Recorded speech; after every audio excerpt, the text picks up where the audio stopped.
Spanish City is an iconic Art Deco building that is famous among Northeasterners. This home I'm about to show you is only meters away from it. Let me show you just how close it is.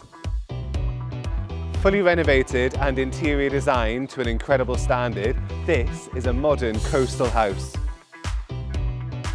The back of the property has been completely opened up to create a seamless living experience.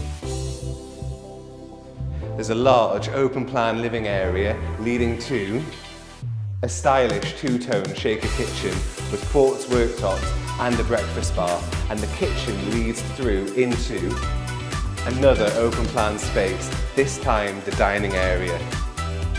There are bike-holding doors and sliding doors all along the back of the property, so you can connect the inside with the garden. That is, if you're not going to spend all your time at the beach. At the front, there's another reception room, ideal as a more formal, separate living space. This home has a colour scheme inspired by the coast, with sandy whites, ocean blues and verdant cliff edge greens, with restored period features, antique brass fixtures and Art Deco inspired light fittings.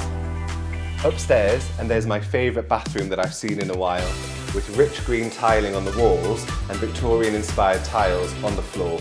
If you've watched Downton Abbey, you'll see very similar tiles in the kitchen. There's a walk-in shower, a period towel radiator and a freestanding bath, and Art Deco inspired wall-mounted light fittings matching the sort of thing you'd have seen in Spanish City over 100 years ago.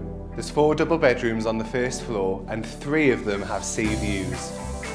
And the entire second floor houses a large master bedroom with a private tiled ensuite and a dormer window with views out to sea. I would never get tired of this view. This home is moments from the beach, the Promenade and Spanish City. For many, it would be a dream to live here. I'm Michael Mortimer and I hope you've enjoyed the tour. Until next time.